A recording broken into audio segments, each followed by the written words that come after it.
La Société nationale des Québécoises et des Québécois de la région de Thetford est fière de vous présenter l'émission Appalaches en quelques mots. La TVCRA est au cœur des préoccupations des gens d'ici depuis plus de 45 ans. C'est donc un honneur pour moi de soutenir et de contribuer à l'essor de la télévision communautaire de la région des Appalaches. Bon visionnement.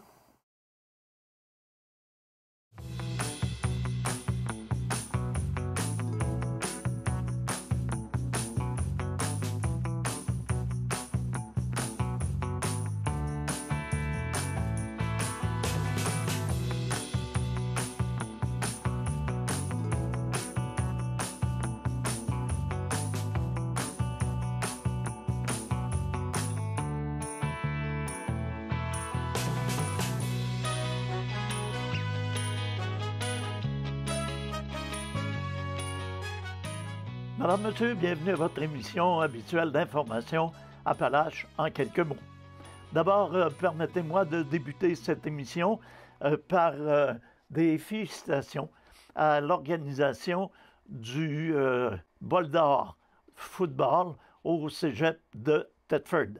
Alors, un coup de chapeau à l'équipe de bénévoles de Thetford qui en a fait une réussite complète. La MRC des Appalaches lance son appel à projet à l'intention des organismes à but non lucratif et des coopératives dans le cadre du Fonds Région et Ruralité, volet 2, soutien à la compétence du développement local et régional des MRC. Une somme de 75 000 $ a été réservée pour l'année 2021-2022. L'aide financière maximale octroyée est de 5 000 $ par projet. Les organisations qui souhaitent réaliser une initiative en développement ont jusqu'au 11 février 2022 pour soumettre leur demande de subvention. Le Fonds Région et Ruralité, volet 2 de la MRC des Appalaches, vise à soutenir des projets structurants qui s'inscrivent dans les priorités du développement de la MRC des Appalaches et peuvent provoquer un effet multiplicateur dans le développement socio-économique local ou régional.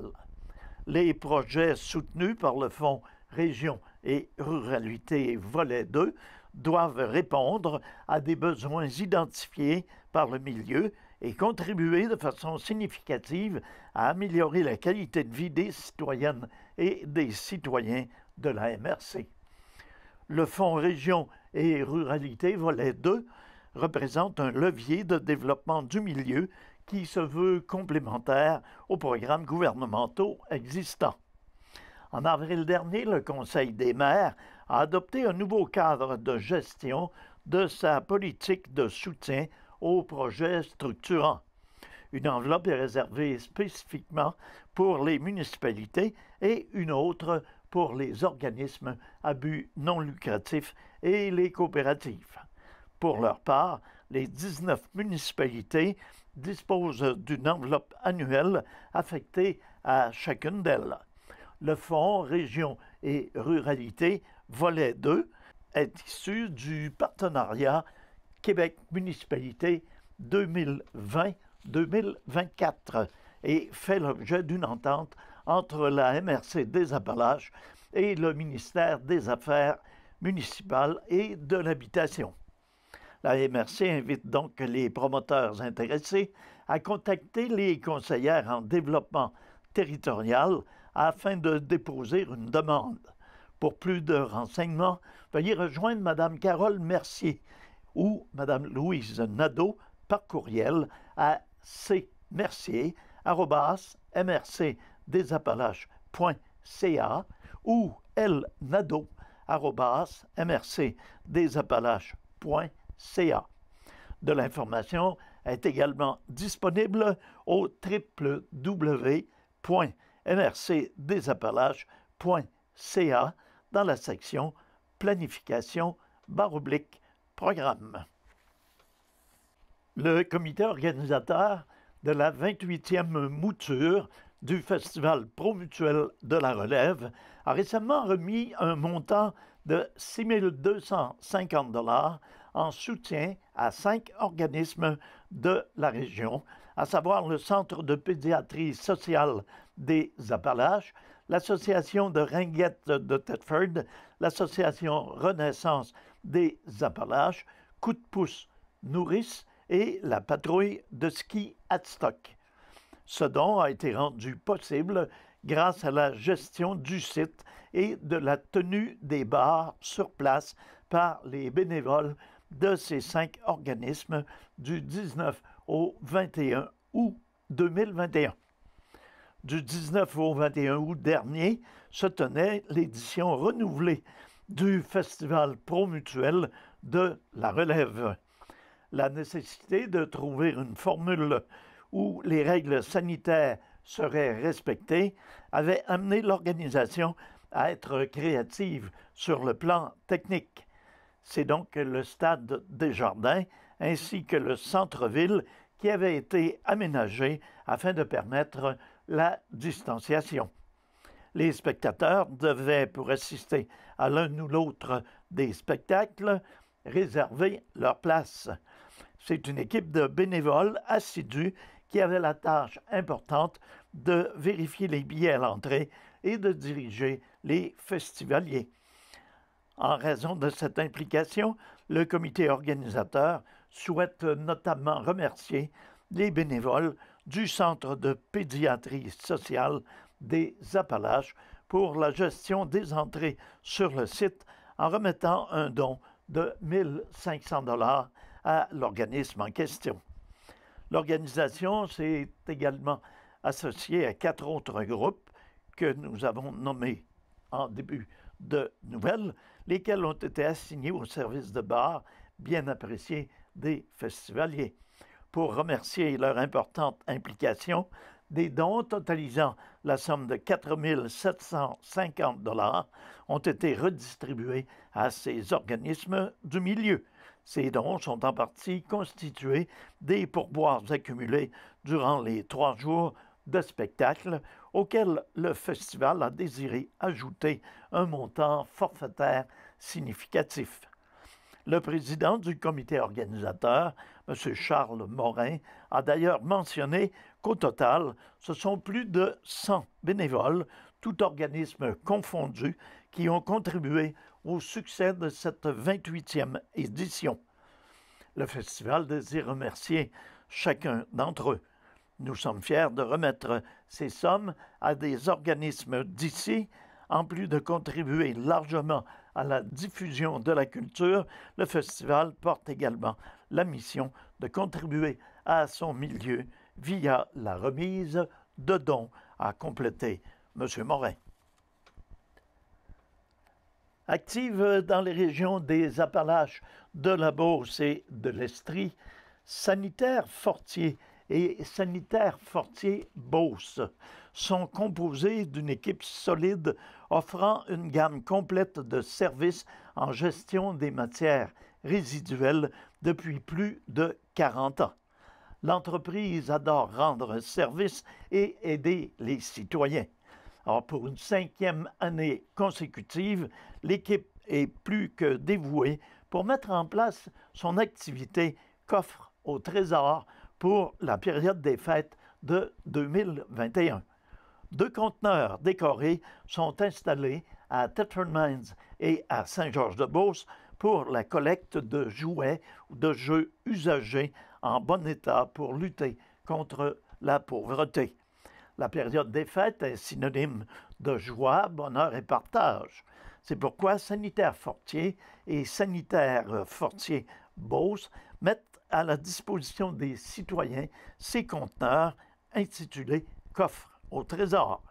C'est déjà la 5e année que nous sommes impliqués dans la distribution de jouets dans le but de lutter contre la pauvreté et pour réconforter les familles vivant avec des difficultés économiques, de mentionner Mme Mélanie Brousseau, directrice générale de Sanitaire Fortier et Sanitaire Fortier Beauce. Cette dernière poursuit en affirmant notre distribution de jouets a un impact direct auprès des familles plus démunies et l'an dernier, nous avons eu une participation record de la part des citoyens donnant des jouets qu'ils n'utilisent plus mais qui sont encore en bon état.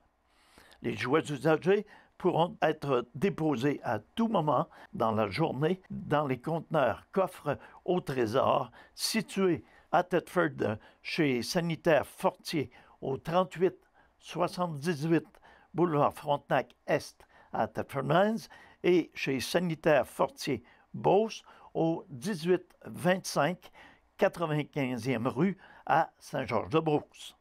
La collecte des jouets se tient depuis le 13 novembre et se poursuivra jusqu'au 17 décembre. Les dons de jouets seront distribués tout au cours de cette période aux 7 organismes de la région qui en assureront ensuite la distribution aux enfants.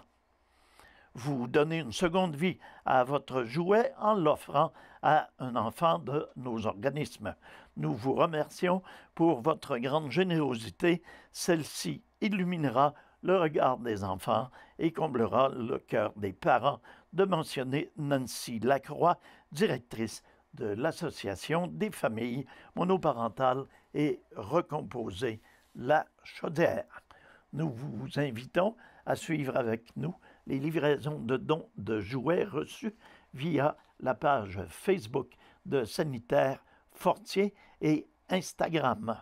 Le coffre au trésor est le moment de l'année pour être généreux, de conclure Madame Mélanie Brousseau.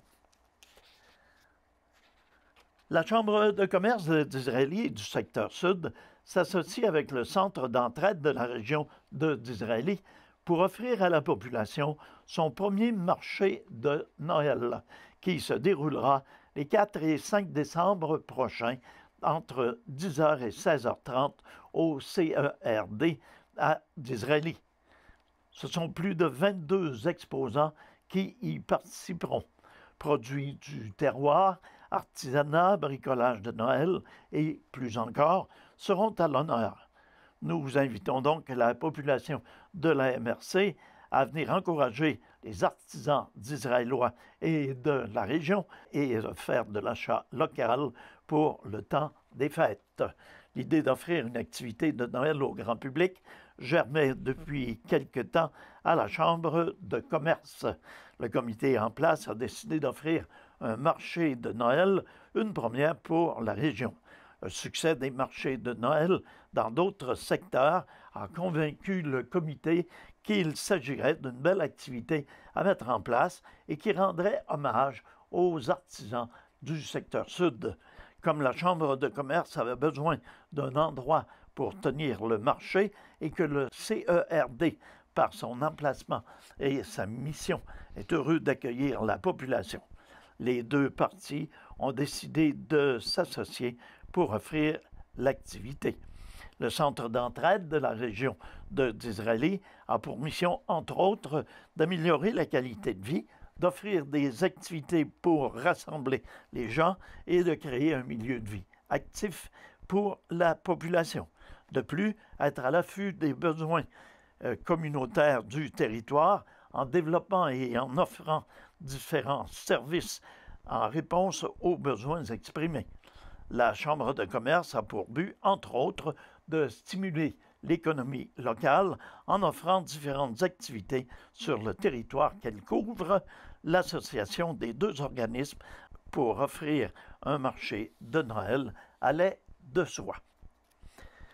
Le temps est venu de faire une pause avec notre capsule linguistique. On se retrouve de l'autre côté.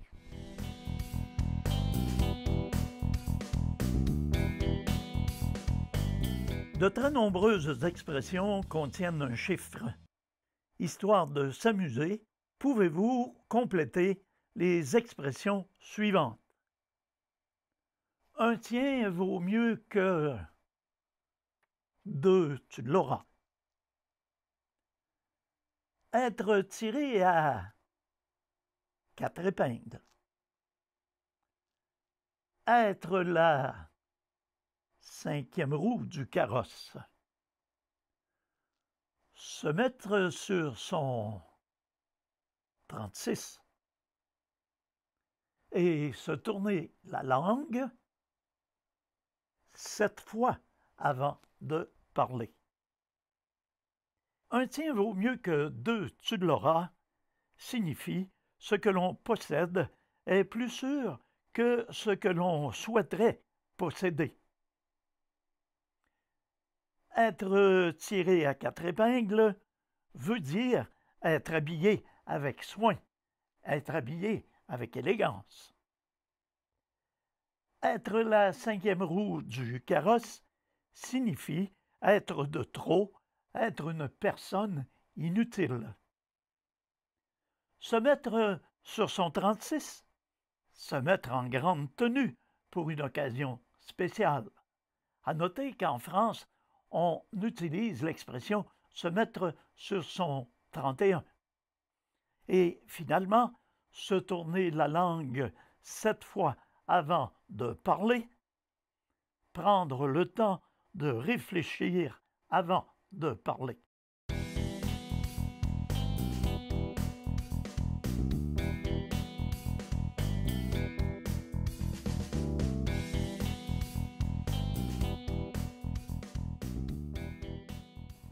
La Ville d'Israël est heureuse d'annoncer l'octroi d'une aide financière de 10 000 $ du ministère de la Santé et des Services sociaux dans le cadre du programme de soutien à la démarche volet 1, soutien à la réalisation de politiques et de plans d'action en faveur des aînés. Cette aide financière permettra la révision de la politique municipale des aînés d'Israël et de son plan d'action. Une partie du travail a été effectuée en 2021 et la démarche se poursuivra dans les prochains mois.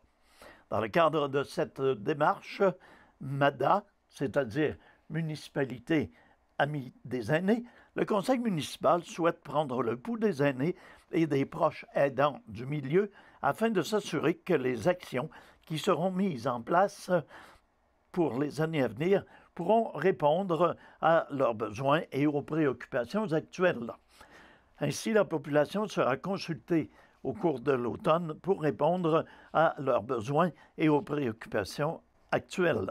Ainsi, un sondage en ligne sera également distribué en version papier à différentes occasions. Les divers champs d'action municipaux rattachés aux aînés guideront la collecte des informations. Les données recueillies permettront de compléter le portrait de la communauté, portrait révisé. Les données recueillies permettront de compléter ce portrait. De plus, une analyse et une priorisation des actions à entreprendre seront effectuées afin de bien planifier un prochain plan d'action de la Ville d'Israël visant à favoriser la qualité de vie des aînés. Le comité de pilotage de la politique des aînés prendra également sous son aile cette démarche.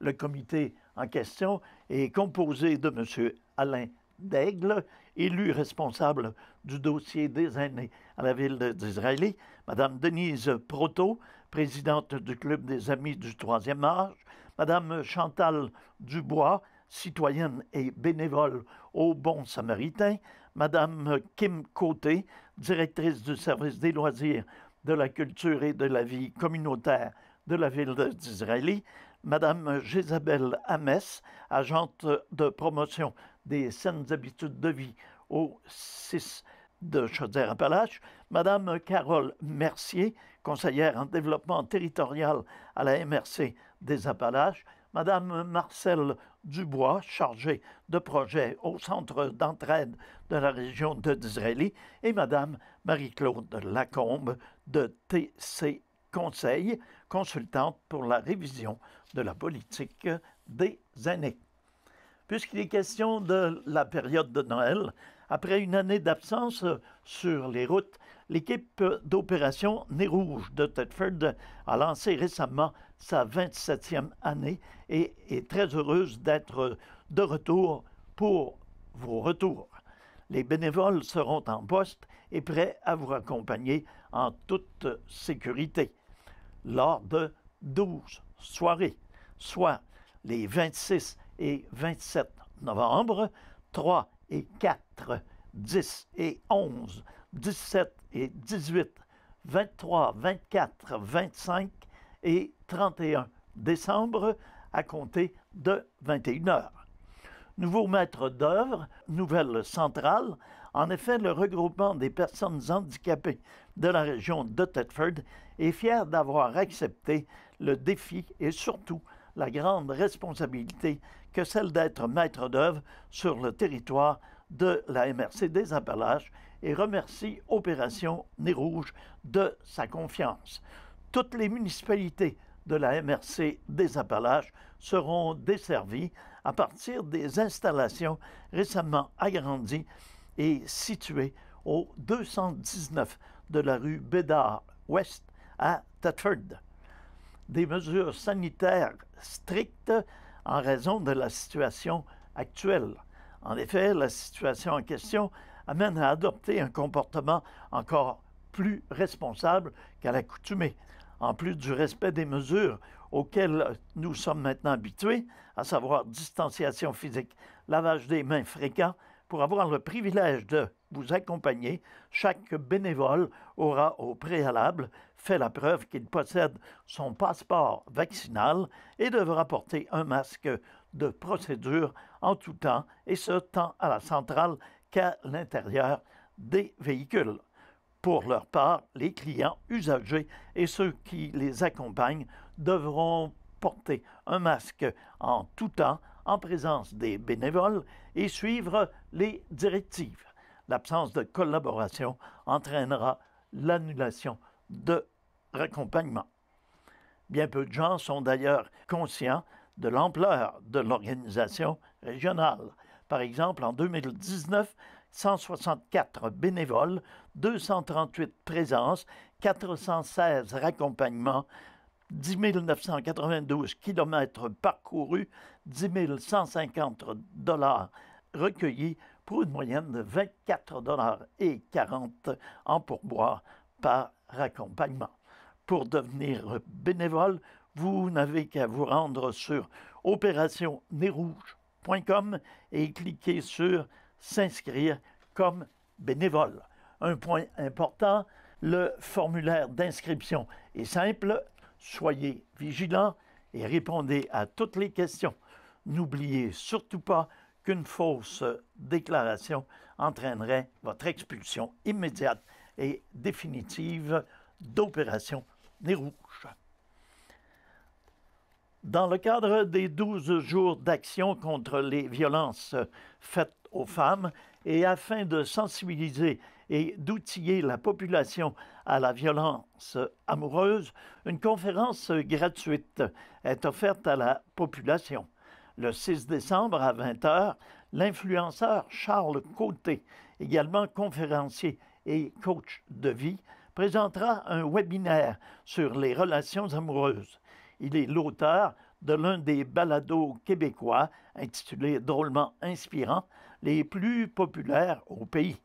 Fondé par Charles Côté, Drôlement inspirant est une entreprise de développement personnel qui aide des milliers de personnes à se bâtir une confiance en soi et à prendre action dans la vie de tous les jours.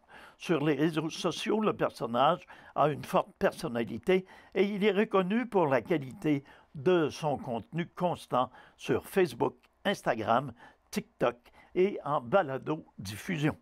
Le podcast Drôlement inspirant contient déjà plus d'une 60aine d'épisodes sur des sujets divers qui englobent le développement personnel. Jugement des autres, blocage du passé, confiance en soi, prise d'action, communication, objectifs et autres sont de la partie pour un temps d'écoute qui varie entre 15 et 60 minutes.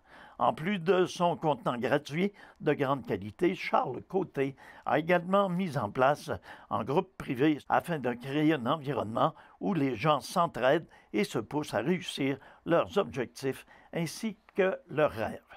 Aussi, à la fin du webinaire. Un super cadeau d'une valeur de 497 sera tiré parmi les participants présents, soit la formation, la méthode C4. Pour vous inscrire, vous devez contacter le Centre Femmes La Rose des Vents à 338 54 53, la JT à 335 55 51 et Se parler d'homme à homme à 335 97 17. Alors voilà, c'est ce qui met un terme à notre émission pour cette semaine. C'est Nelson Fecteau qui vous remercie d'avoir été à l'écoute. Je vous invite à être des nôtres une fois de plus la semaine prochaine pour une émission semblable. À tous et à toutes, une excellente semaine, une excellente santé. Prenez soin de vous et prenez soin des vôtres.